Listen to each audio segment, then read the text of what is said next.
I'm ready. Okay, we'll go ahead and get started. Good morning, everyone. Welcome to the April 10th, 2018 Land Board meeting. Welcome, everyone. Director Walker, take it away. Great, thank you. Good morning, Governor, Secretary Richardson, and Treasurer Reed. It's a pleasure to be before you. I've been drinking from the fire hose this past month, but we have a great staff here, and I'm well prepared for you today. The first item on our agenda is a consent item requesting approval of the minutes of the February 13, 2018 State Land Board meeting. Just for those in the room, because you're already aware, we have condensed the way we've typed up and prepared the minutes because we are now on YouTube, and it was taking a lot of staff time. So these are condensed that should help us recapture some of that staff time, but still alert folks what was going on at the meeting. Okay. So with that, staff recommends approval of the consent item. Do I have a motion? Madam Chair, I move approval of the staff recommendation on the minutes. Treasurer Reed moves approval of the minutes of February 13th, 2018 State Land Board meeting. Is there a second? Second. Second from the Secretary of State. Hearing and seeing no objection, they are approved. Great. The next item is an informational item, so I get to step back. We're inviting Mike Viteri and Mike Langdon, the Mike and Mike show. Both are senior investment officers at the Oregon State Treasury Investment Division. Mike Viteri is with Public Equity, and Mike Langdon is with Private Equity. I think I got that right. And they have a nice presentation for us today on our annual report on Common School Fund investments and distributions for fiscal year 2017. Guys?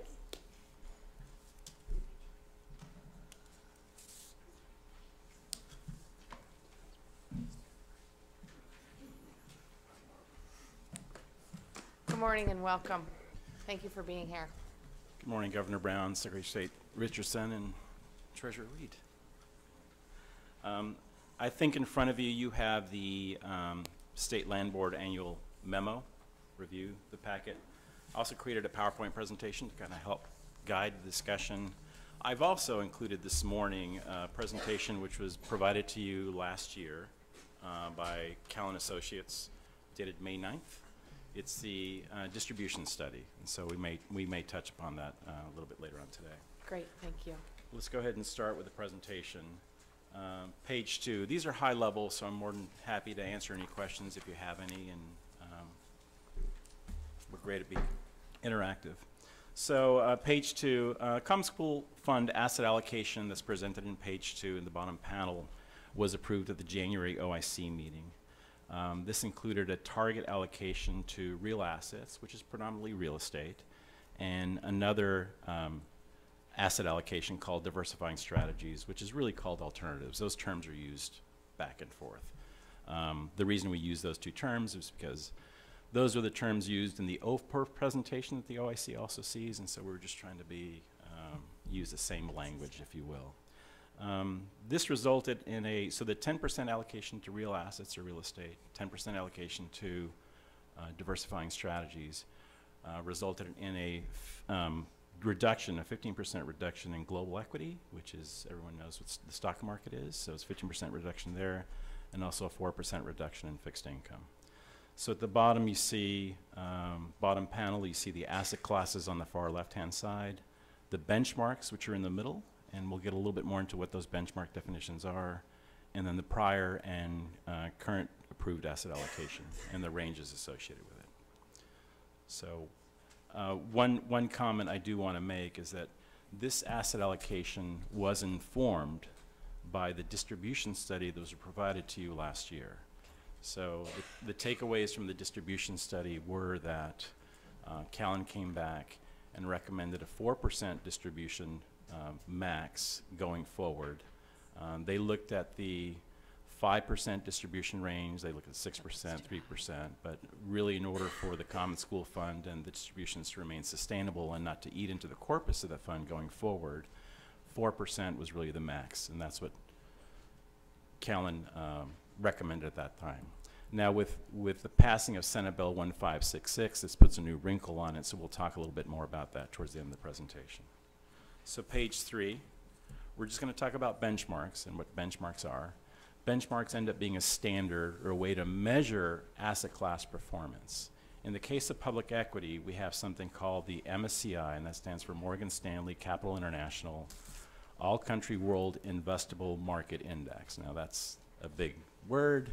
We usually say MSCI IMI. We're shortening it up a little bit more. But that really represents about 47 countries. So it ends up being 23 developed countries. So that'd be mostly Europe, Australia, Far East, the US, Canada, and then 24 emerging market countries. So all in, that represents about 8,600 different stocks. And it represents about 90%, 97% of the investable universe that's out there in public equities. So that ends up being a benchmark. The returns associated with that particular public equity benchmark are used to measure the returns of the Common School Fund public equity returns. We go on to page 4, and we start seeing, we'll take a look at the top bullet point, fixed income objective. There's the objective for fixed income, but a little bit further down below, fixed income benchmark. That ends up being the Bloomberg Barclays Aggregate Bond Index. That's comprised predominantly of treasuries, so U.S. treasuries, 24% corporates, so it's corporate America, corporate bonds, 24% CMBS, so commercial mortgage-backed securities, not residential securities, not the securities you and I might have in someone's insurance company. Sorry. I was told to use a clicker, I apologize. So 24% commercial mortgage-backed securities, 7% agencies, so those are the Freddies and the Fannies and Yankee bonds of the world. So that pretty much describes the fixed income benchmark. Again, the benchmark returns, there's a certain return pattern to them, and we use those to compare how the returns how the Common School Fund fixed income returns have performed. The Common School fixed income asset class has performed relative to that benchmark. Third descriptor down is the private equity benchmark. The private equity benchmark is the Russell 3000, which is a U.S. equity benchmark. It's the top 3,000 stocks in the U.S. equity. There's also a premium provided to that of 300 basis points. And the reason there's a premium provided to that, and Mike could probably hop in here and provide a little more color, is anytime we invest in private equity, usually there's a lockup of anywhere from 7 to 8 years. So we're looking to get some type of premium for the lockup we have with our money. Mike, I don't know if you wanted to describe any. No, I mean, I think the 300 basis points captures a number of different risk factors. One's the illiquidity factor, because it's the way private equity is set up as an asset class structurally. You make commitments to partnerships. They are drawn down over a period of years, and the capital is effectively locked up for 10 to 12 years. Additionally, it's fair to say that when we compare private equity to public equities, there are other additional risks such as additional leverage, execution risk, ESG related factors, things like that. So there's a number of different things that are attempted to capture in that 300 basis points. And really what we're trying to measure with this benchmark is, was it a worthwhile exercise to take on that additional risk, or should we have just left the money in public equities? This is the first way we benchmark our private equity performance. We also, to the extent possible, look at our performance relative to the private equity asset class. So this is the, how did the asset class do relative to public equities? And then we also look at our own execution. Did we squeeze additional performance out of the asset class by our implementation? Thank you, Mike. Down at the bottom bullet point, real estate benchmark. So the benchmark in this case is the National Council of Real Estate Investment Fiduciaries, also known as NYCREIF. It's an open-end diversified core equity fund, also called the NYCREIF Odyssey Fund. So this is more of a peer representation, a peer benchmark. It's made up of real estate properties that are owned by insurance companies, that are owned by other asset management companies. So it's not a benchmark that's investable. We can't get a piece of the Rockefeller Center because that's in someone's in someone's insurance property, so we just can't replicate that. But it's a pretty good proxy. How has real estate done in the 4 asset classes, the 4 subgroups: office, retail, multifamily, industrial, and how have they done in the different geographies in the country or in the world? So that ends up being the benchmark for real estate. On page 5, we'll see the asset class for the alternatives, which is one of the new asset classes that the Common School Fund is investing into. And that ends up being a benchmark of CPI, so Consumer Price Index plus 4%. And we've got a pretty lengthy evaluation in the appendix. It's a one-pager that shows the rationale for why the alternatives team, so there's a senior investment officer there, why they chose that, and it was approved by the OIC. So that provides some color. So all in, those are all the benchmarks of the different asset classes within the Common School Fund. If we turn to page 6, you'll see the top line performance. So for the period ending December 31st, 2017, you'll see that over the 3-month, 1-year, 3-year, 5-year, 10-year performance, the performance of the fund has been robust. So you'll see the 1-year performance is 17.24. That's great. 3 years, 7.71. Go out to 10 years, 5.88. Those are great returns. We, however, like to look at it relative to the benchmark. And the benchmark in this case is the Common School Fund Policy Benchmark. And it's made up of all those different benchmarks that I just kind of covered on an asset-weighted basis. So how have we done relative to that? Well, not bad. I mean, it's 20 basis points or 0.2% plus or minus over time, shows that we're really on track with the benchmark. If you look at the longer term performance, it's positive, and we want it to stay that way. So short term, there's volatility. We expect to see some positive and negative numbers, but overall, this is pretty good performance. We go to page 7. We start peeling back the onion, peeling back some layers there to show what the asset classes that were invested at that time. Thank you. Totally, I'll let you click. How about that? So these are the asset classes that we had in place for Common School Fund at that time as of December 30th, 2017. So it's public equity, it's fixed income, it ends up being private equity. You see the returns for the capital markets, which is public equity and fixed income, is pretty robust, the excess returns. Anywhere from 30 basis points to 126 basis points on the public equity side. On the fixed income, 140 down to 63. Excess returns are pretty good. The one asset class that had a little bit of a lag, and that's why Mike is here, I'm going to throw him under the bus if need be, it's the private equity benchmark. So private equity has not done well relative to a public market equivalent. So again, it's the public market equivalent of Russell 3000 plus 300 basis points. But there's been a lot of dynamics, I'd say, over the last 10 to 15 years in this particular asset classes.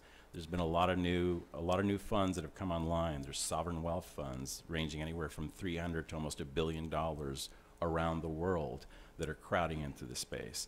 There are family offices, there are foundations and endowments that have seen the returns posted by private equity, and the good fortune that the Oprah fund has had, because that's been invested for at least 35 years. So they're all crowding into the space, and when everyone crowds into the same space over a period of time, prices start going up and future returns start diminishing. So that's been the topic of a discussion that Mike has had with the OIC with respect to whether or not this public benchmark is really something we should be considering changing, or really being more realistic and thoughtful about what we think that asset class is going to provide going forward. Question? Yes. Of course. Thank you. Secretary Richardson. So Michael, when you talk about changing your comparable, that changes everything. I mean, you have all these years, we've used Russell 3000 plus 3 basis points, or 300 basis points, or plus 3% as the baseline comparable. And so the changes of other people coming in and joining the market, that affects both the comparable as well as ours. And so if that change is to take place, then we no longer can have an accurate comparable. It starts fresh. It's like moving the goalpost. No, that's a great question. So typically, anytime there's any changes with managers or asset class changes, it's not retroactive. It's as of the date the OIC makes a decision. So let's say at some point in time, Mike goes to the OIC this year, towards the end of the year, and says, we really need to change the public equity benchmark. It'll be as of that date. It won't change retroactively. That performance will stay in place, and then going forward, it'll be the new benchmark.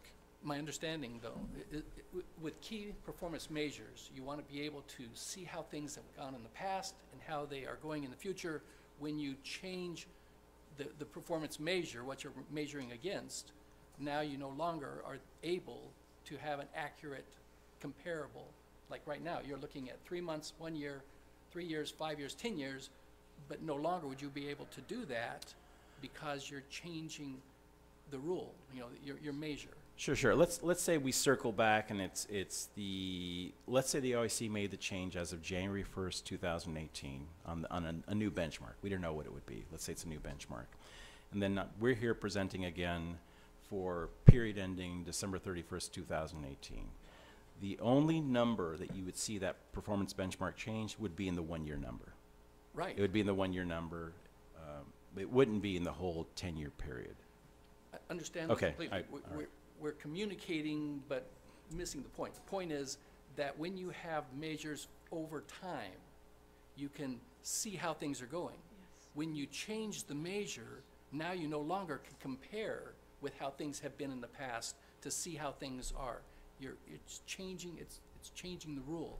And so I just would hope that that would be not quickly gone into, that there is an effect long-term, because we no longer can compare with how things have been in the past, where now we can compare because you've used consistently the Russell 3,000 plus the 300 points. Sure, absolutely. And I think, are you good? I would just add a bit color to when Mike talks about changes. In my view, that's about augmentation, not replacement necessarily. As we said before, there's a number. Private equity is inherently tough to benchmark because of really the way it's the capital's raised and then things are valued over time. It's just imperfectly valued over the short term. So what we would look to do is add additional benchmarks to this one, not walk away from this one, because this benchmark still informs a very important decision. Was it worthwhile to do private equity? So we can debate whether 300 over is the right measure or whether the Russell 3000 is the perfect public equity index, but I don't know that there's any appetite to move away completely from comparing ourselves to public equities. We would just look at, is there a better way to show some other comparisons relative to the asset class that capture some of the idiosyncrasies, and when you put them all together as a mosaic, you get a fuller picture for how the program's going. That makes sense to me as long as it's an addition, but we still have the ability to compare with what we compared to in the past. Yeah.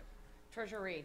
Madam Chair, Mr. Secretary, this is a good conversation, and I would just add that this is the sort of thing that we talk about at the OIC all the time. It is the continuous what is the right comparator, because private equity is so difficult to compare to. There are not direct public comparisons, so it's a constant discussion of, is that right? Is 300 the right number? Is the Russell 3000 right?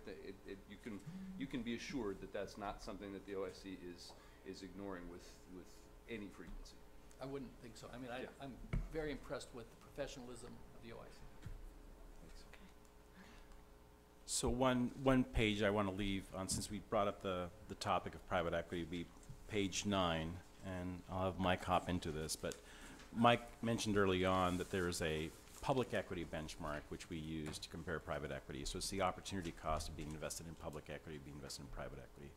Page 9 represents how our peers have done, and how, in this case, it's mostly OPERF, dating back to 1981, and then through time. Common School Fund started getting into private equity back in 2007, 2008. So if you look 3/4 of the way down, that's indicative of our track record. Common School Fund invests in 95% of the same funds that the OPERF invests in. In fact, that's one of the advantages of investing alongside OPERF, is that the Common School Fund is able to get the same economies of scale and the same low fees that we get for very large mandates. So it works in the favor of the Common School Fund. But Mike, if you could speak to kind of page 9 and what this represents. Certainly. So just to orient you a bit, this is designed to give us that second indicator. How is the program done relative to the private equity asset class? And a common way to measure performance of the private equity asset class is to use a database. In this case, it's the Cambridge Associates database, and look at funds on a vintage year basis. So all the funds that were raised in a given year, line up their performance built up from the cash flow level, and sort of quartile rank them. And ideally, what you want to be is certainly above median in your performance. So you want to be in the top half of the quartile rankings, and best case scenario, you want to be in the top quartile. So you can see what we've done throughout history is we are by and large in the top half, which is a good thing. You know, certainly private equity has historically been an asset class where if you are not pretty high in the top half, you know, it frankly doesn't keep pace with the public market. So we're accomplishing that goal. I think there's a couple of other things I would just highlight that probably aren't captured on this page. Is OPERF has a nearly 40-year history in the asset class. We talk about private equity as an asset class, but realistically, it only became a mature institutional asset class in the last 10 or 15 years. So if you look at the early days here, we're looking at quartile rankings when there might have been 25, 50 funds. So were we in the top 10 or so? Now we're in a world where, you know, the asset class has grown 5x. There's 300 funds raised a year. A couple $100 billion are raised a year. And that speaks to Mike's point. There's a lot more competition to get into fund, and we're having to navigate that a little bit more effectively. So we have increasingly turned our attention not only to fund selection, which is captured perfectly in this page, but how do we manage our pacing? Because deciding how much to invest each vintage year is almost equally as important to which funds you pick. And then beyond that, we're putting a very heavy emphasis on how do we manage down fees. Because the gross versus net spread in this asset class, this is the most expensive asset class in the world, is significant. So any amount of fee drag we can remove is alpha for us. That's riskless return. So those are sort of the three levers we're heavily focused on. But just for orientation, that's what we're looking at on this page. And then the final comment, again, that I passed out last year's distribution study. Given the Senate Bill 156 and the new wrinkle that provides on the unclaimed properties, and I believe those monies getting provided over to the PERS underfunding for the schools, we have to have a new distribution study. We need to see what what Callan's going to come back with. It's going to be less than 4% that they're recommending. I can guarantee you that. I'll put money down on that. But we'll see. Preliminary results show about 3.25 is what their numbers are coming back with, but we're wanting them to do a full-blown study. It's going to be anywhere from 5,000 to 10,000 Monte Carlo simulations, and we're working with DSL staff to make sure we have all the most up-to-date information on incoming flows for unclaimed property and outgoing unclaimed property realizations as well. And that concludes our formal comments. Secretary Richardson, comments, questions? I have one comment, and having had the opportunity to talk with Mr. Viteri earlier, and that is, he mentioned that more than 90% of the Common School Fund investments are utilizing the information obtained by OPERF and the OIC. And I asked if that meant that we were being able to benefit from that information without having to pay the same level of fees for consultants and so forth, and he assured me that we, as fiduciaries for the Common School Fund, are getting the benefit of the research that is being done and being paid for by others. Great. Treasurer Reed, anything? No, I'm glad these experts had a chance to shine before you. Thank you. Thank you both very much. We appreciate your time and energy, and Thank you very much. the information you provided to us. And we'll tighten our belts for that 3.25.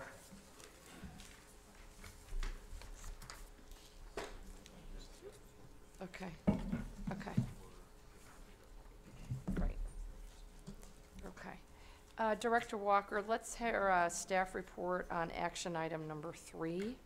All right. Action item number 3 is a request for approval to sell 2.78 acre Helvetia property. And we are asking whether the land board should authorize the sale of this property in Hillsborough through either a public auction or a brokered sale, which is more information about that property is in Appendix A. It shows you where it's located. The department purchased the Helvetia property in 2012 as part of an effort to reposition the land portfolio to generate greater returns to the Common School Fund. That is in Appendix B. The property was purchased consistent with the direction of the State Land Board's 2012 Real Estate Asset Management Plan. A key purpose of that plan is to reposition the land portfolio to generate greater returns to the Common School Fund, which is in all of our interests. The minimum return on the property investment is to meet or exceed the 10-year average of the fund, which is currently about 7%, with a targeted return of 8%, including appreciation. Since 2012, the department has made some improvements to the property to improve its desirability for lease and revenue to the Common School Fund.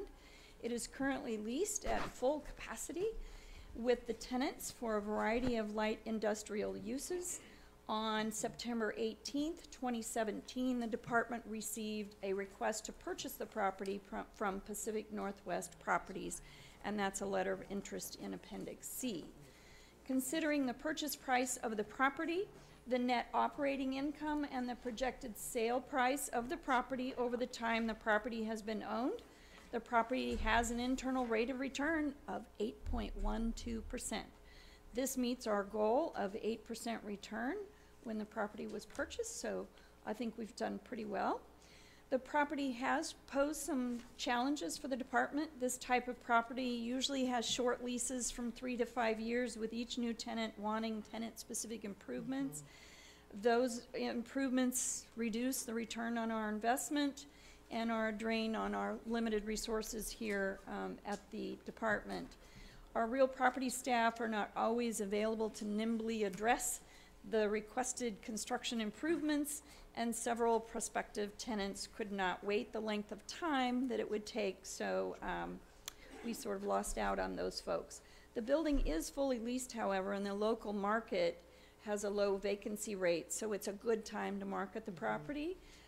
We also received approval from the board previously to perform due diligence for the potential sale of the property at the October 17 meeting. So this meeting here, we are simply asking to proceed with the sale, and we would not come back for any further conversation about this. Once you approve us to move on the sale with the method we choose, which is either public auction or brokered sale, and we're actually doing an RFP right now to hire someone to help us make those decisions. That was a good suggestion from the treasurer's office, and we met with them, and there had been lots of conversation about it, so I said, no more conversation, let's do it. Great. And so we're moving forward. So the department would recommend that the State Land Board authorize the sale of the Helvetia property, a 2.78 acre parcel located at Township 1 North, Range 2 West, Section 15, Tax Lot 100 in Washington County, at public auction or using a broker. Thank you, Director Walker. Questions, Secretary Richardson? Only one comment, that public auction always makes me nervous unless I'm buying. A broker would be appropriate, I think, because we don't have to sell. Correct. And so, Correct. Just that kind of concern.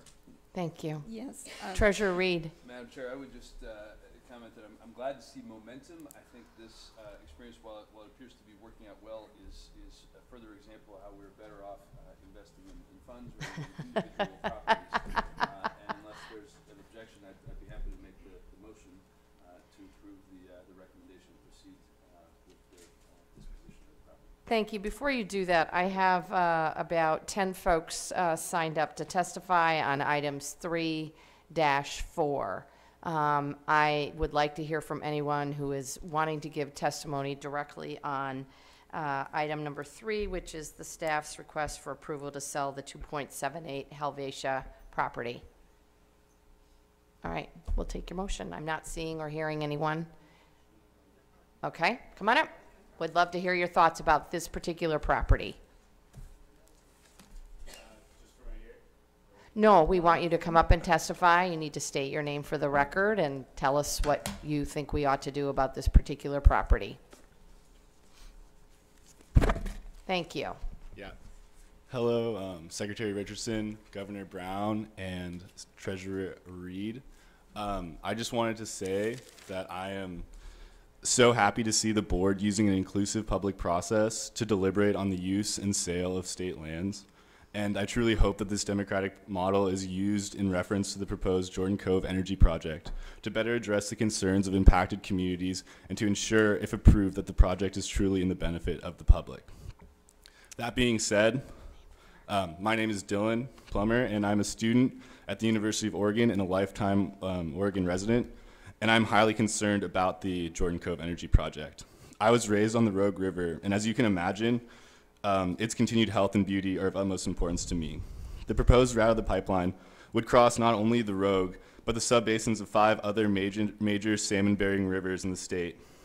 As I'm sure we are all aware, pipelines leak, and the Pacific Connector pipeline would be no exemption from this rule.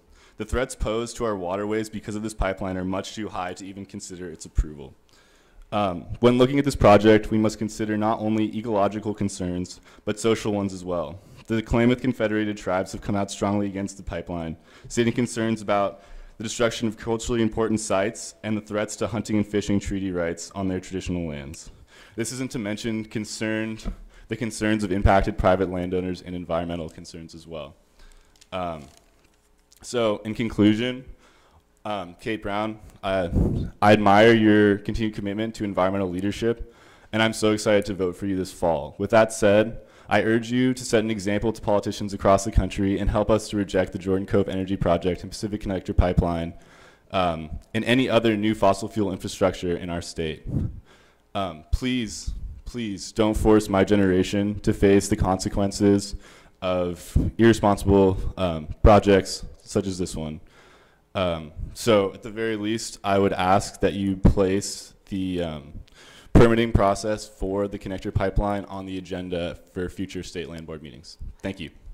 Thank you, Mr. Plummer. So I understand that there are other folks who would like to testify on the LNG pipeline. The reason we provide an agenda is to let the public know what we're talking about.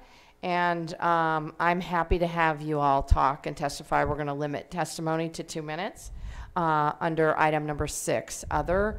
But you don't need to twist yourselves in knots to testify regarding the Helvetia property or the Milliken Road property, okay? Okay, thank you. Thank you. Appreciate All it. right. So I'm going to hold unless you seriously want to testify about the sale of the Helvetia property. We're going to move on to action item number 4. Okay. We need to come back to the motion. Thank you. Yes. All right. Thank you. So, Madam Chair, I'll make the motion again to approve the recommendation to sell the Helvetia property. Second? Thank you. I have a motion from the treasurer to move the staff recommendation to sell the 2.78 acre Helvetia property. I have a second from the Secretary of State. Hearing and seeing no objection, the motion's approved. Director Walker. Thank you, Governor Brown. Excuse me. Item number 4 is requesting approval to sale the Milliken Road parcel, and that is located in Crook County, and we're asking to do that through a broker or a sealed bid auction. It's a little bit different than the last one. Secretary Richardson, public auctions make me nervous too, but in that case, it might work for the Helvetia property, but again, our broker will best be able to tell us. The folks in Crook County would prefer a sealed bid auction, so we will accommodate that. The Milliken Road parcel is located on the west side of the city of Prineville, south of the Prineville Airport. Your map in Appendix A will show you where that's located. The site was slated for conversion to industrial use in the Central Oregon Area Management Plan adopted by this land board, the land board, in October 2011. On June 12, 2012, the land board authorized an equal exchange of land with Premier Bank, the adjacent property owner, Appendix B.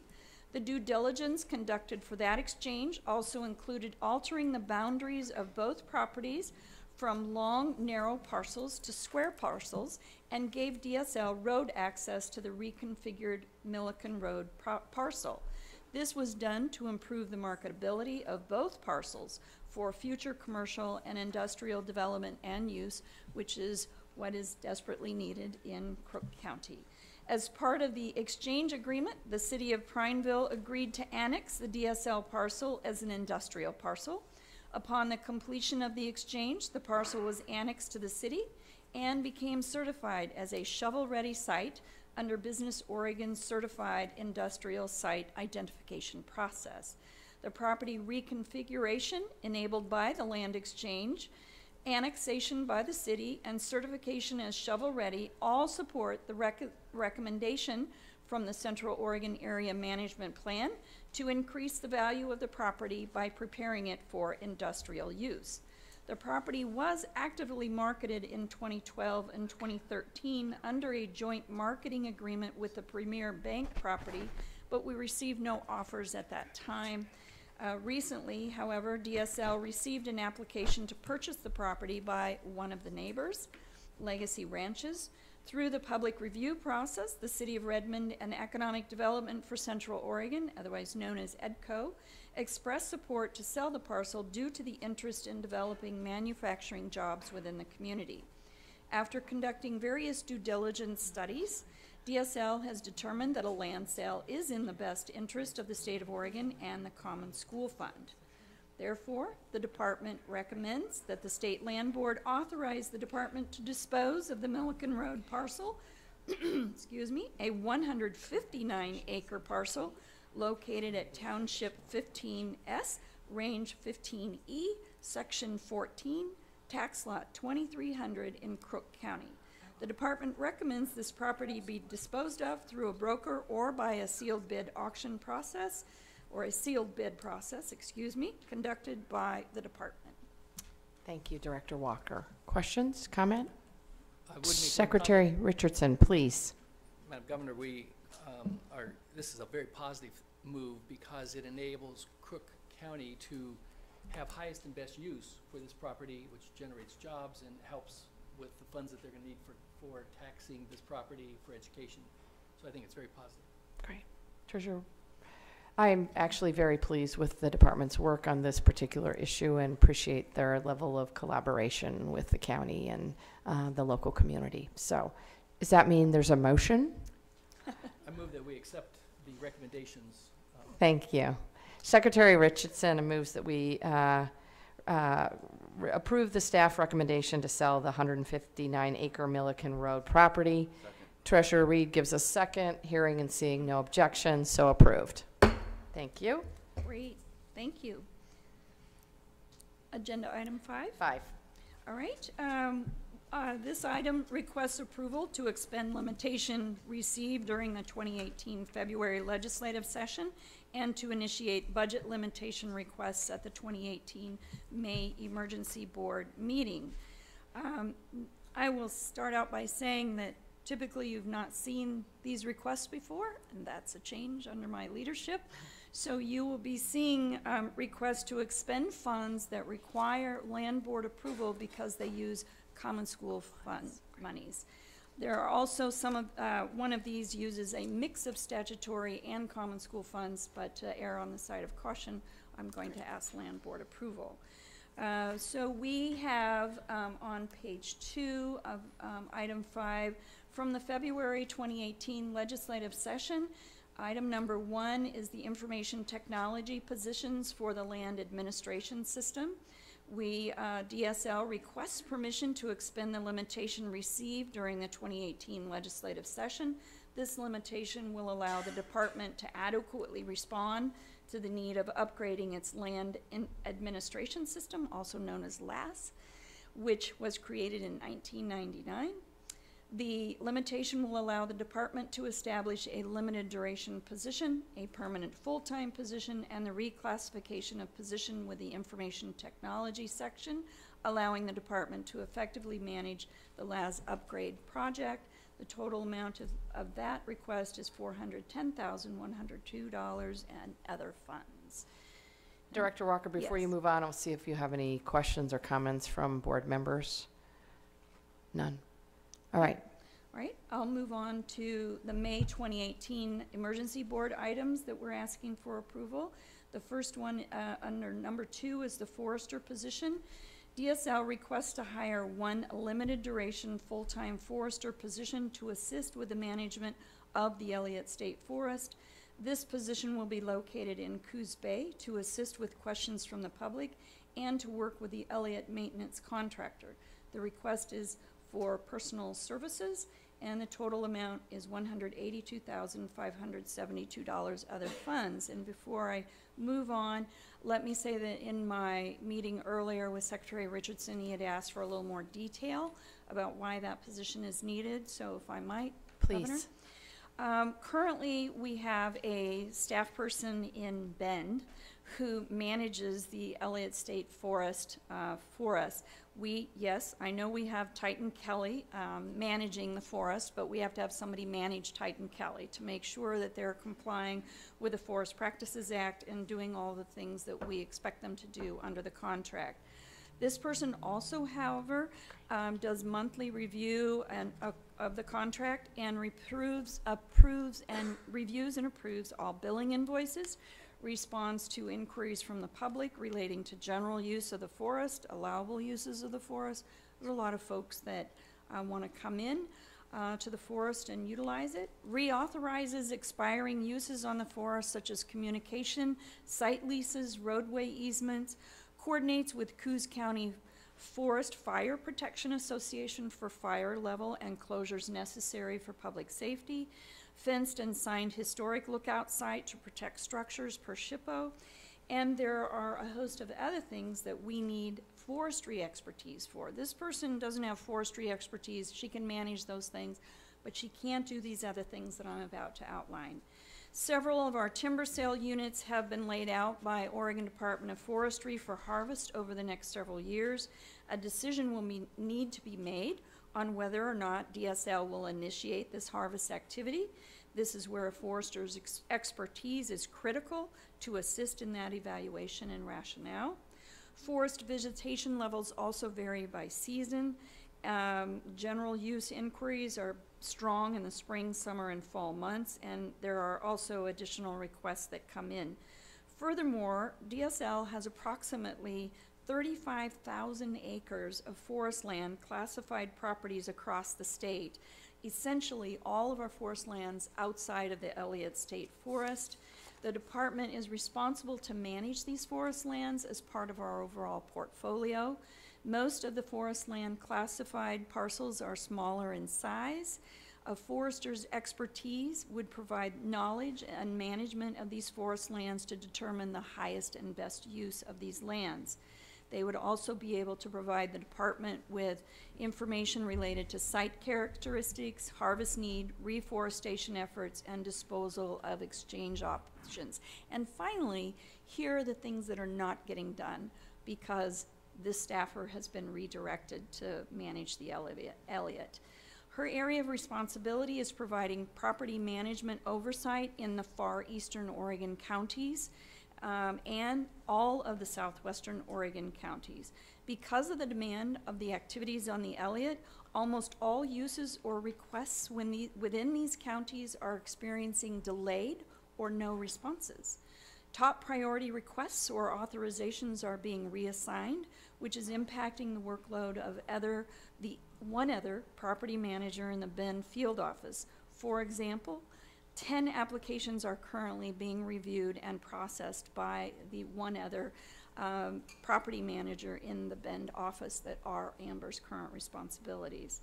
And I can give you an example of those. They're pretty extensive. Roadway easement requests, access to state-owned property across private land, request for lease modifications, communication lease renewals, etc. These are all things that we find important in terms of delivering good customer service, and we're not able to do that. We also have had to reduce site visits because we just simply don't have staff time to do that. So that would be my explanation, Mr. Secretary. I don't know if that satisfies you. Thank you. Secretary Richardson. Thank you, Director Walker. The request is for $182,572. 1/3 of the biennium has already passed. So is that a biennial request, or is that what is going to be expended in the remainder of this biennium? Let me ask Deputy Director Bill Ryan to come forward. Or He's here. identify yourself. Certainly. For the record, I am Bill Ryan, Deputy Director at the Department of State Lands. Governor Brown, Secretary Richardson, Treasurer Reed. That amount is for the remainder of the current biennium. We actually do have a policy option package for a forester position continuing into the future biennium as well. But this request is just for the remainder of this biennium. Okay, so just as Secretary a quick Richardson. follow-up, you're really saying that is in a biennium, this is a $270,000 position? I believe the figure for that level of position, yeah, it's a natural resource specialist 3, and I'll have to check the numbers there because that does seem high to me. But the intent, the ask is for a position for the remainder of this biennium, so through June of next year. Okay, just a final comment. This is coming from the Common School Fund. It's just it's an additional expense from the Common School Fund. That's correct. Okay. Thank you. In order to manage common school fund properties. Treasurer Reed? Okay, let's move on to the third item, capital maintenance, please. All right. I think it's- You can just stay right there if I might need you again. Capital maintenance. The project comprises replacing the exterior siding at the 4th floor rooftop of the State Lands building located here. Work will include removing the 3 existing exterior insulation finishing system and replacing with new weather-resistive barrier, for thermal insulation of equal value to the existing, and new pre-finished metal siding, as well as new exterior doors and frames. And that cost is $362,748 in other funds from Common School Fund property. Questions? Treasurer Reed? All right. All right. Governor Brown, staff recommends the Land Board approve DSL to expend limitation received during February 2018 session and to initiate budget limitation requests for the above referenced projects at the May 2018 Emergency Board meeting. Thank you. Is there a motion on the table? Madam Chair, I move approval of the recommendation. Treasurer Reed moves approval of the staff's recommendation to initiate budget limitation requests at the 2018 May and September emergency board meetings. Is there a second? Second. Second from Secretary Richardson. Hearing and seeing no objection, so approved. Thank you. Thank you. Governor and Land Board. Would you like me to go on to item 6? And I have 4 items to report. That'd be before you- great. Okay, great. And then we'll move on to public testimony, so don't panic, anyone in the room. All right, thank you. May I So, interrupt just for a moment? Oh, sure. Madam Governor, if the if the 182,572 figure is not correct, do we also give them permission to adjust it to a correct number, because 270,000 for biennium for that position may be incorrect? Secretary Richardson, I assume that was a expenditure limitation that if they don't need the full extent of the funds, they won't fund that. So, Just want to clarify. Thank you. and I assume the legislature will be asking these same questions as they go to seek legislative approval on this as well. So, Thanks. thank you. all right. All right, Governor Brown, members of the Land Board, you will see an other on the agenda in the future, because these are things that don't necessarily need your approval, but I want you to be aware of them. So I have 4 items. The first one is a report on the Elliott. Just a very quick update. The Elliott State Forest Habitat Conservation Procurement Update. DSL received 2 proposals for developing the HCP and the EIS, and the department's multi-agency selection panel, which included the DSL, U.S. Fish and Wildlife Service, and NMFS, National Marine Fisheries Service, I should always spell that stuff out, has reviewed the proposals and interviewed both proposer teams. We are scheduled to select a team this week. Great. And issue a notice of intent to award this coming Friday, the 13th. Kind of an ominous day, but there will be a 10-day protestation period after the announcement, followed by contract negotiations with the team we chose. And then we should expect to start with the HCP in May as planned. Great. And I did review the YouTube version of the meeting last month, and I listened carefully to each of you and what you said. And the governor wants us to proceed with lightning speed. The secretary understands we only have 1 chance to do this, and we need to do it right.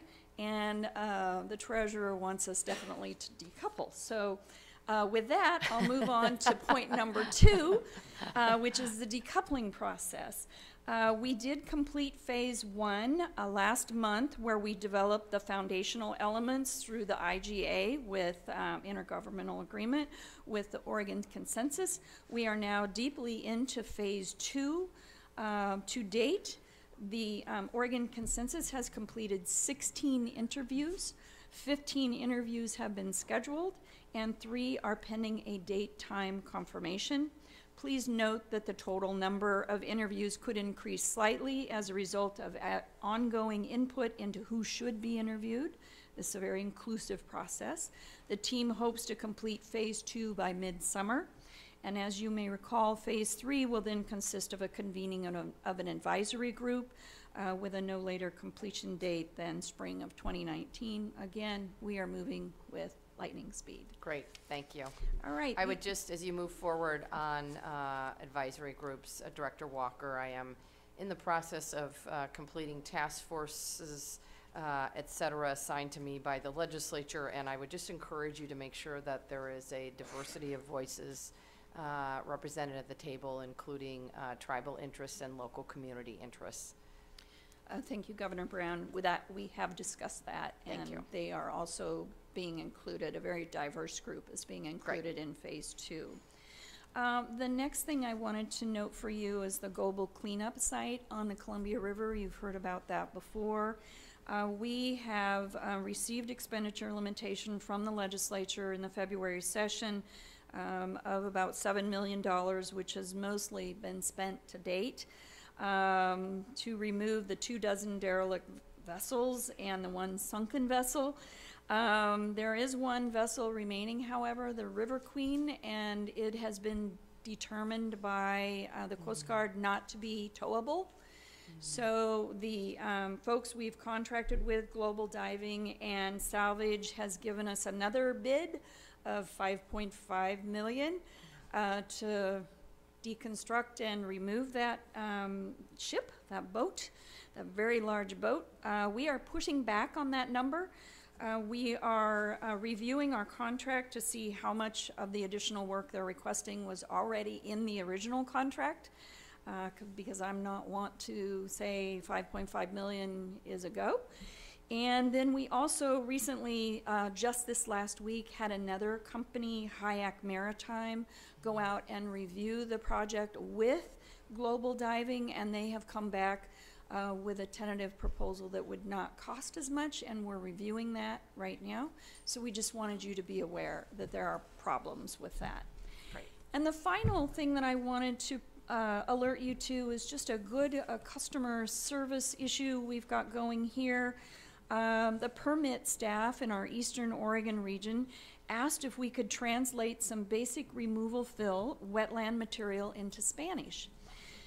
They've had difficulties several times communicating with non-English speaking people in the region. We already have our unclaimed property brochure available in Spanish. Our public information coordinator met yesterday with the permit coordinators, and they're all in favor of providing some material in Spanish and then hopefully expanding that to other languages. So we'll be working with the Department of Human Services on getting some brochures translated and up on our website. And we'll be providing our staff and managers also with a list of people who can do translation services. So we're aware that Oregon is a diverse state, and we need to provide the kind of customer service that can reach all of those diverse communities. Great. Thank you, Director Walker. I've been seeing the Secretary's website and election materials accessibility in multiple languages, so hopefully we can move in that direction as well. So thank you. I found the update very illuminating. Unless anybody has any other questions, we'll turn it over. Secretary Richardson, go ahead. Madam Governor, Director Walker, I'm still back on the idea of 5.3 or whatever $million Yes. to remove the riverboat. I haven't read the contract, but if the contract included the removal of the riverboat, and now it turned out that it's a bigger job than they expected, then that should not be a problem necessarily for the Common School Fund to pay. Again, I'm just bringing it up that quite often, large corporations will say, we're going to be able to do all of this, and then if it doesn't work out exactly like they want, they would like to go back and renegotiate the contract. That may or may not be appropriate, depending on the size of the company, their capabilities, and the circumstances and wording of the contract.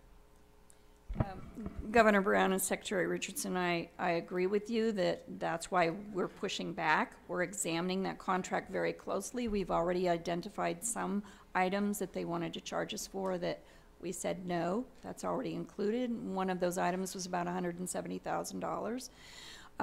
And that is also why I asked Hayek Maritime to go out and take a look at what was being done out there to make sure we're getting the best value for our money, and to work with Global Salvage to put their heads together and think creatively about doing it differently than they're proposing. And I would ask Deputy Director Bill Ryan to comment further.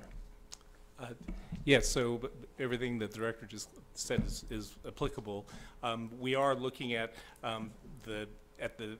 what was covered and what was in the proposal originally, and the original plan was to tow all the vessels. So the fly in the ointment really is the structural unsoundness of the River Queen, which was not known at the time that the contract was developed, and so that's really sort of the root of the problem.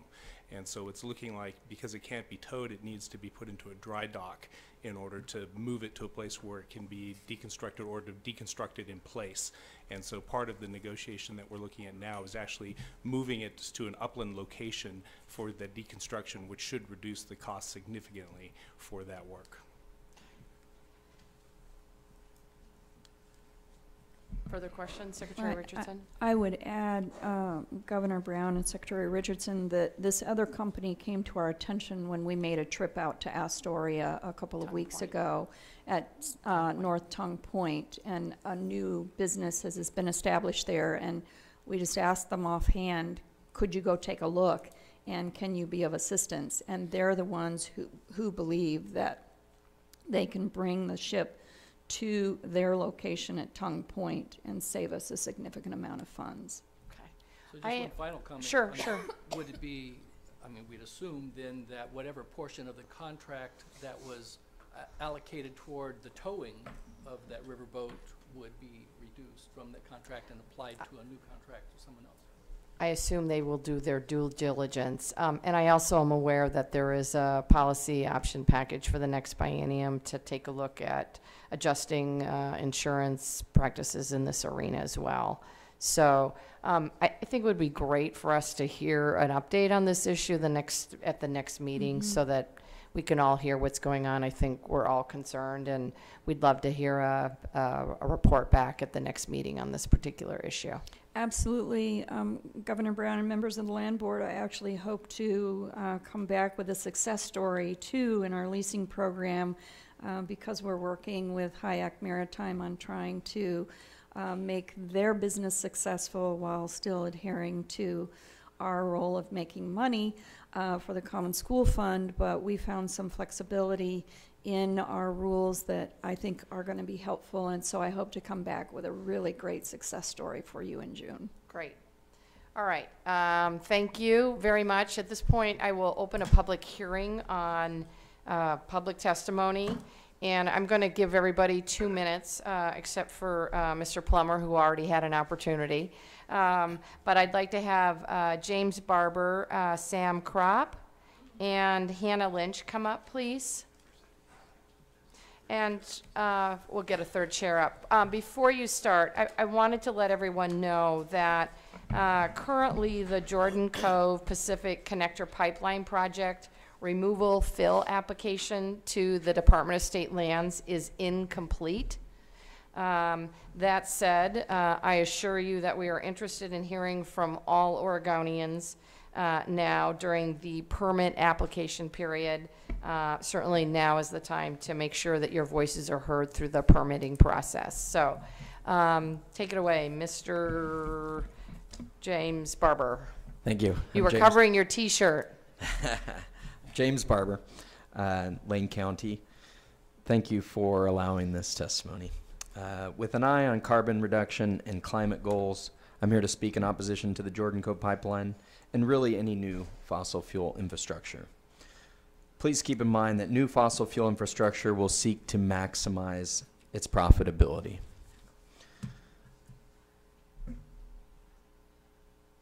There's really, there's an old adage.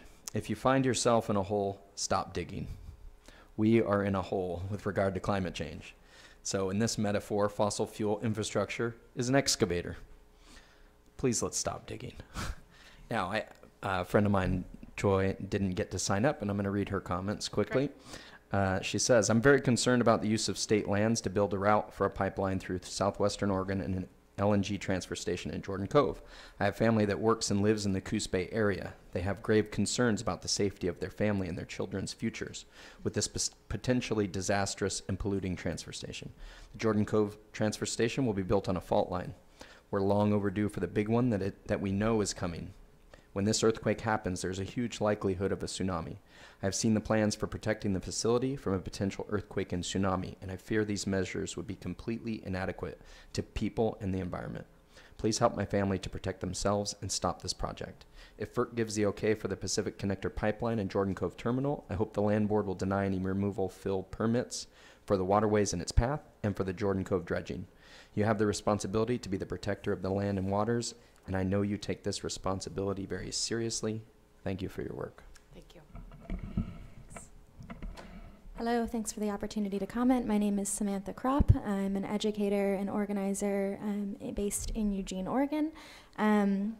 I am here to comment on the Jordan Cove Pipeline, but I first wanted to start by saying thank you for your thoughtful and inclusive process in your work on the Elliott State Forest. Your maintaining public status for the Elliott State Forest has been a huge boon for our entire state, and we consider you all seriously heroes for maintaining those public protections. That's a really huge deal for us. And one of the reasons I'm here is because I'm concerned that the public process, this democratic process, this inclusive process, is not necessarily happening with the Jordan Cove Pipeline. And those concerns arise from an honest analysis of this project and its alarming implications, and the fact that the State Land Board has yet to make any opposition to this project known. I recognize that it's the job of the State Land Board to consider impacts to recreation, to public health, to property, to human and ecological stability when selling or leasing state lands, and a sober analysis of this, of the entire life cycle impacts of this project reveal that there are certainly major negative impacts to water, to local businesses, to recreation, to salmon, and to the already imperiled climate. This is undeniable, given our best look at science and common sense. And I recognize that with complex bureaucratic processes, it's oftentimes very easy to lose sight of these simple truths. But it is a simple truth that the pipeline project and the terminal they're fundamentally incompatible with our state's climate goals and clearly an irresponsible undertaking with little benefit to the public and many costs. So I'd like to make a couple of requests. I recognize that the DSL permitting process for the removal fill permits are currently underway, so I'd like to request that those considerations are taken into account and that these permits are held to the strictest environmental standards. And also the same goes for any land use easements for state lands, as those will be necessary for this project. Of course, it would be wonderful to see this actually on the agenda so that we aren't doing those backbends to try and make our comments fit into the program, but that we can actually have an inclusive and democratic public process for this project. Thank you so much. Thank you.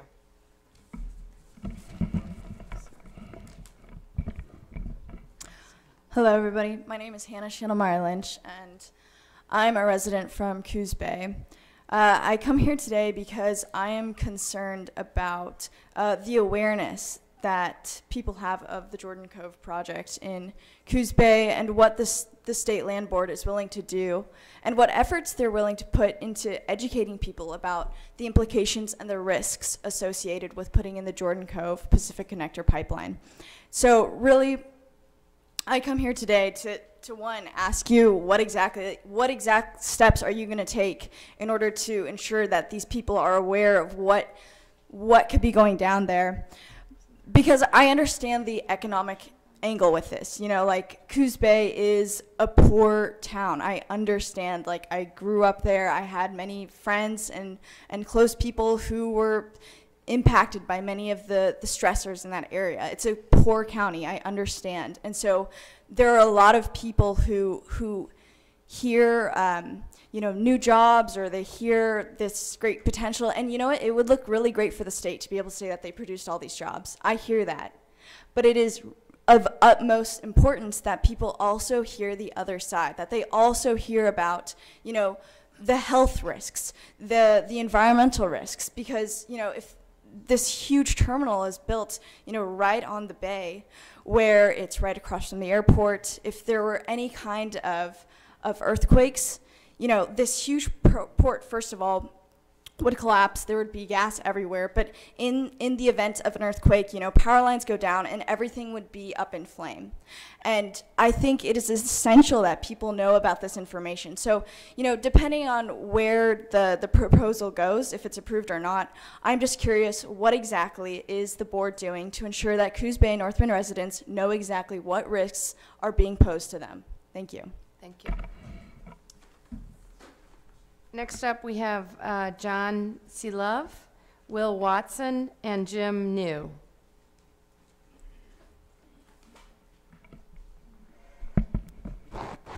Good morning. Good morning.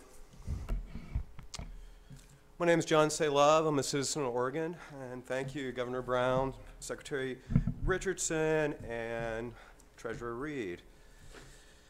The mission of the Department of State Lands is to ensure a legacy for Oregonians in their public schools through sound stewardship of lands, wetlands, waterways, unclaimed property estates, and common school fund. The Jordan Cove project would be poor stewardship of the land and water. The terminal location is a sand spit. The geology of the proposed terminal is comprised of the Coos Bay dune sheet, which is unconsolidated wind-blown sediments. The site is 15 to 120 feet above sea level. The high points are sand dunes. The site is near an active convergent plate boundary of the Cascadia subduction zone. Some of the concerns during a seismic event will be soil liquefaction and tsunamis. Please Google image Anchorage 1964 earthquake. Had a magnitude of 9.2. The highest point the tsunami reached was 219 feet. A highly flammable vaporous cloud will result when the storage tanks crack due to a ship landing on them during a tsunami, or crack due to soil liquefaction or other seismic factors when the minus 260-degree Fahrenheit LNG contacts the water. The pipeline will fail in many places. This year, January 2nd, at the Sabine Pass LNG terminal in Louisiana, it was a normal day when 2 out of 5 of the storage tanks were and are shut down due to leaks. In December, Brad Avey, head geologist of the Oregon Department of Geology and Mineral Industries, DOGAMI, wrote, DOGAMI finds the information in the resources reports submitted by the applicant to be incomplete, has comments about possible deficiencies in the scientific and engineering analysis related to the geologic hazards, and at this point is not satisfied that geologic hazards will be adequately addressed to ensure public safety. I urge Governor Brown and the state of Oregon to deny the application for Jordan Cove project and any future applications for LNG pipelines and terminals. Thank you.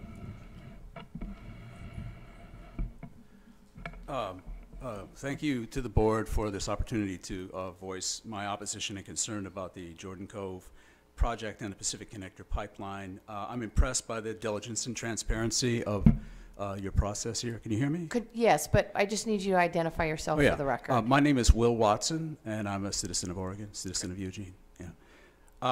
I'm really impressed by the transparency and the diligence of this board. I mean, you guys are looking very carefully at very serious matters of land use, and I wanted to encourage the board to bring the same diligence and transparency to any removal and fill permits involving the Pacific Connector pipeline. The Pacific Connector pipeline, as I understand it, will require removal and fill permits and probable clear cuts for about 2,500 acres of prime southwest Oregon coniferous forest. That's about 4 or 5 times the size of any clear cut that I've been able to find records for recently. And it's more than 10 times the size of the Milliken and Helvetia properties that were before the board today. And I didn't really have to twist that too much to be able to comment on it. It would be a very large excavation and clear cut. Further, given that the Southwest Oregon coniferous forest is one of the major carbon sinks in the United States, I would encourage the board to think of Governor Brown's courageous commitment to the governor's climate pledge in a political climate that is really not good for that, and we appreciate that, in any scoping and permitting connected to the Pacific Connector pipeline. The world that climate change is creating, I can't conceive of how a 4 square mile clear cut in prime wildlands for a gas pipeline is really in the best interest of the people of Oregon and the Common School Fund. I encourage the board to have a similar skepticism as I about the Pacific Connector pipeline, and I thank you. Governor, Secretary of State, State Treasurer, my name is James New. I'm a resident of Eugene, Oregon. I thank you for allowing me to testify before you and not twisting myself into knots, which is getting harder as I get older. Thank you, Governor, for your decision on net neutrality and to keep the public Elliott Forest public. I would like to just state that I agree and support the testimony of the previous speakers, and I would hope that the Governor and the State Lands Board take a stand in opposing the proposed Jordan Cove frack gas terminal and the Pacific Connector pipeline. This proposed project will take private property by eminent domain for a Canadian company benefit that will pollute Oregon with methane emissions and provide no benefit to the state of Oregon. The public trust doctrine states in the U.S. Constitution that governments act as a fiduciary to protect the natural resources for the current and future generations. I hope your review of the property sales and action items number 3 and 4 today are an example of how this body would look at private property affected by the proposed fossil fuel project in Coos Bay and the LNG pipeline from Malin to Jordan Cove. Thank you very much for your time. Thank you very much. Peggy, you don't want to testify, right? No. Okay. All right. Lori Doherty, Catherine Bragg, and Sandra Clark. Am I missing a sheet of paper? Oh, no. Right. Okay. That's right. Welcome. Good morning. My name is Laura Doherty. I live here in Salem. I'm a member of 350 Salem, Oregon. We are a climate change action organization. That is one of my main concerns about this project is that that the terminal itself or the liquefaction facility would become the biggest fossil fuel emitter. The biggest greenhouse gas emitter in the state once Boardman closes, and the project as a whole, including, inducing fracking in pipeline leaks and all that, would really add to the climate change impacts. And I do appreciate, Governor Brown, your stand on the climate, and I hope that you will, see the relationship with Jordan Cove. And I also have something that I would like to ask you, because I have read statements that you say this is a federal issue, but Oregon can do something about it. The Department of State Lands can do something about it, the State Land Board can do something about it, DEQ can do something about it, and there may be other agencies that have some say in it and can deny or approve this project. And I would like you to confirm that Oregon can do something about this project and that you will ensure that everything possible is done to protect the land, the water, the communities, and the climate that we all depend on. A statement from you to that effect would mean a lot. Thank you.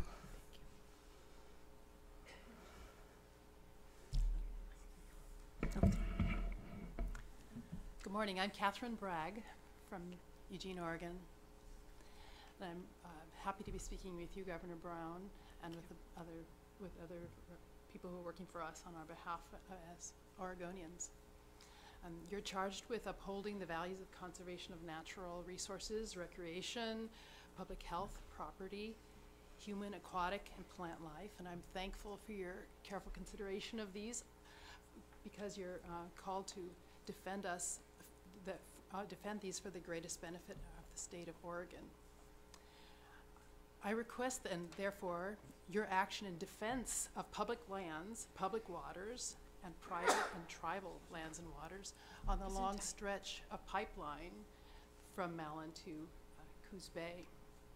And I expect you to act to prevent the proposed Jordan Cove export facility from being built on our precious coast. There's many reasons why this is an untenable idea. It's fracked gas. That's unconscionable. It will be transported from Canada via Colorado to here. That's unconscionable and untenable. The liquid gas would be the natural gas would then be liquefied at Coos Bay and transported across the largest ocean on our planet to be burned in the highly polluted country of China, just to increase the likelihood of an untenable climate for our children and our grandchildren. So this is a lose, lose, lose, lose proposition. And it behooves you, Governor Brown, to, for the sake of all of us, for the sake of all living beings, in fact, because our climate's at stake, to put an end to this unjustifiable proposal. And I request that you act on your pledge as one of the governors in the coalition that Oregon will uphold the Paris climate agreements. As governor and as land board, you have a leading role in determining how Oregon uses resources. And this not only is impacting the 4 counties that are threatened by the connector pipeline and the Jordan Cove export, it's actually important for the future of our existence, nothing less than that. Thank you, Catherine. Your time is up. We would hope that you will not give any permits for wetland destruction, no permits for extraction, fill from the bay, and no permits that would allow the decimation of our lands and waters. Thank you. And we vote. Thank you. Next up, it must be Sandra Clark. Yes, my name is Sandra Clark, and I thank you for giving me the opportunity to express myself today. I also thank you, Governor Brown, for your attention to climate issues. I live in Eugene. So I would like to commend this board on the attention that you're paying to these smaller scale land issues. This is completely congruent with your mandate that I found on your website to manage lands to obtain the greatest benefit for the people of Oregon. So I specifically urge this board to consider Oregon's greenhouse gas emissions targets on these and all projects of 75% below 1990 levels before 2050. This idea should be part and parcel, an integral part of managing lands to obtain the greatest benefit for the people of Oregon. So please consider viewing all land use issues going forward through this lens, including expecting a life cycle analysis on the projects. Keeping this in mind, I secondly request that projects that are potentially large greenhouse gas emitters be given attention by your board in a manner that's commensurate with their scale, including the Pacific Connector Pipeline and the Jordan Cove Export Terminal, as well as a possible methane fracking project that's possibly being led by Curzon if and when those permitting processes begin. You can be vigilant that all permitting processes are followed precisely and that they are held to the highest standards. And so this, along with keeping the reduction targets in mind, are some of the most impactful ways that you, as a board, can serve us, the people of Oregon. Thank you for your time. Thank you. All right, I have 4 final folks signed up. Deborah McGee, is it Toma Devers, and Wesley Allen.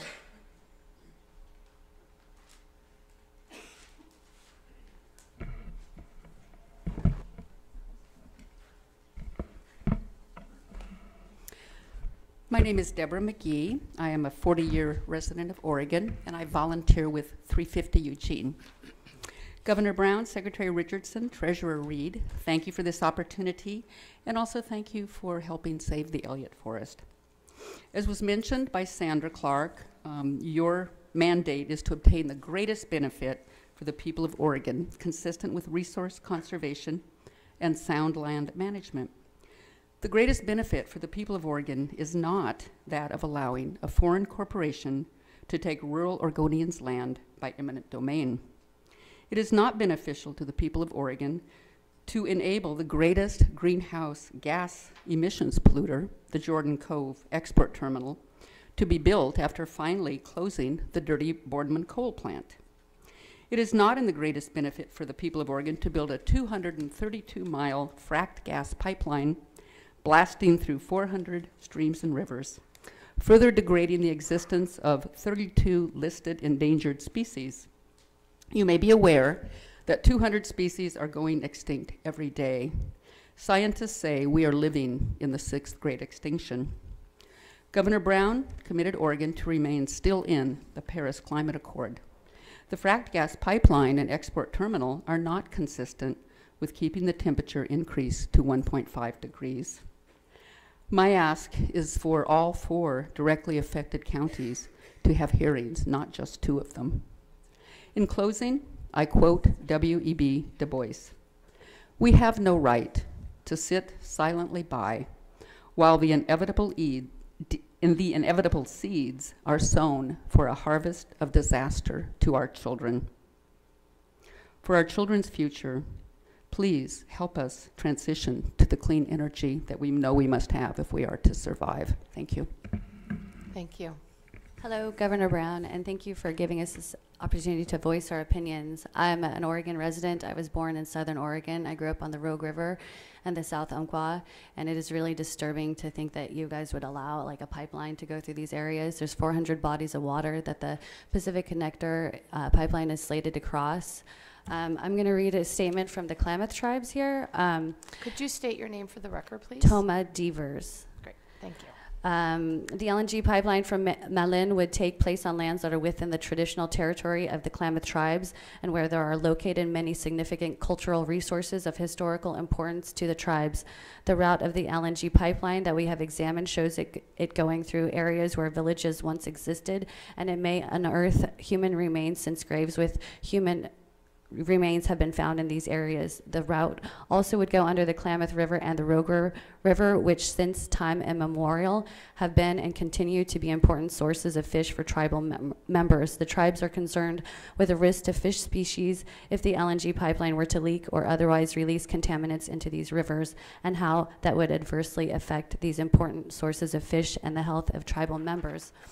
For these reasons, the Klamath tribes strongly support efforts by the Confederated Tribes of Coos, Lower Umpqua, and Siuslaw Indians to require a great deal of additional archaeological work and cultural resource identification if FERC were to reverse its decision to deny the applications for the project. This is a letter that was penned by Donald C. Gentry, the chairman of the Klamath tribes. So the tribes, the Klamath tribe and the tribes I mentioned are against this pipeline. We need to respect their opinions. Even Jeff Merkley here wrote an article in the Medford Mail Tribune where he is speaking against the LNG pipeline. And I will quote a statement from this letter. "As I have maintained from the beginning, it is unacceptable to use eminent domain, a power designed to accomplish critical public projects, to advance a foreign-owned, private, for-profit project." Why do we need frack gas pumped into Oregon from Colorado and the Rockies? Thank you. We know it causes birth defects and asthma in children. We should stop the whole process of using frack gas and keep it out of our Oregon waters if you're committed to protect our environment and keep us from the perils of climate change. Wesley.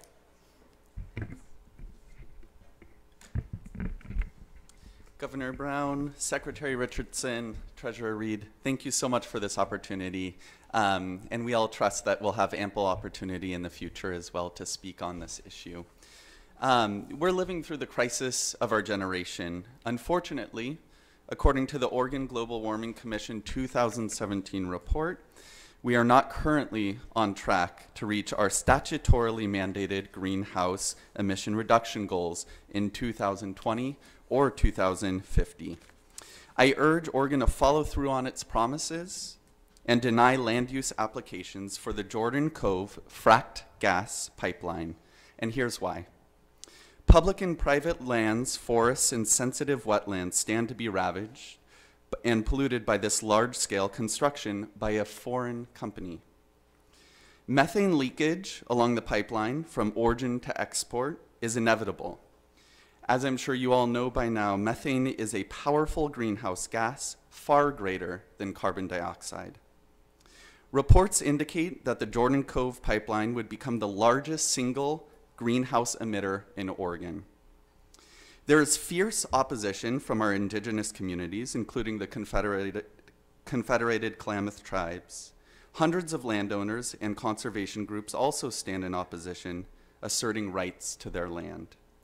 Given these reasons, I urge this body to oppose sanctioning the Jordan Cove fracked gas pipeline and maintain our state's leadership in addressing climate change and protecting our forests and waterways. And on behalf of all of us, again, I want to thank you so much for your time and future time allotted to this issue for public comment.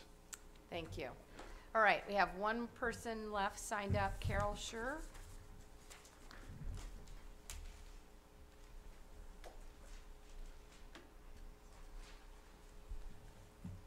Thank you and good morning.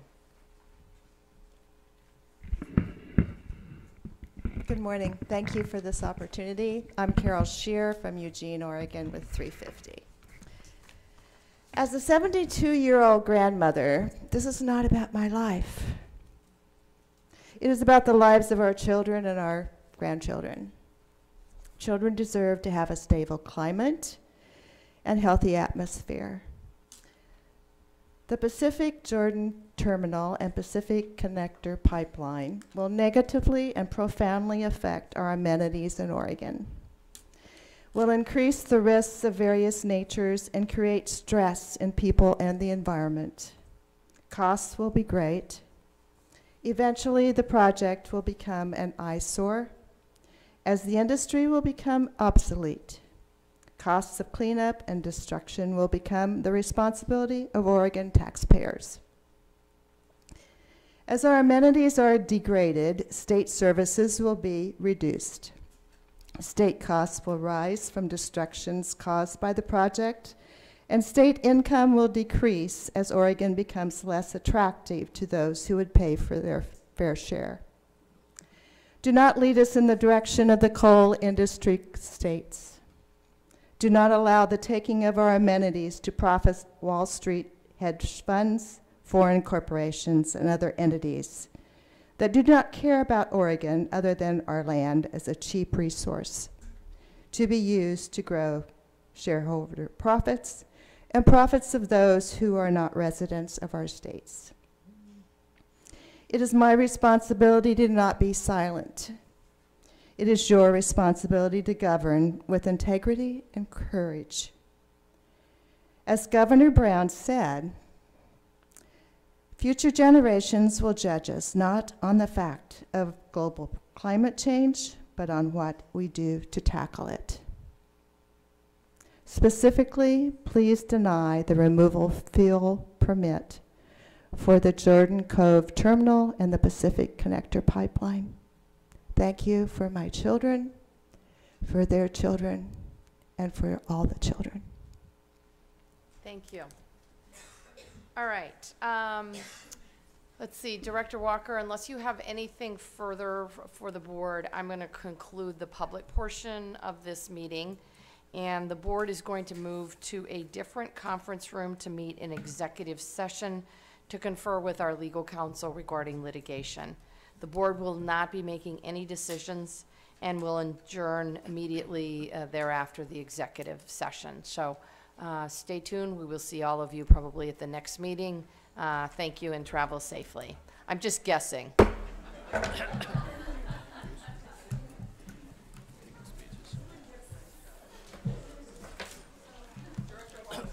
to see you, Catherine. Thank you. Thank you. I'll take that. Thank you.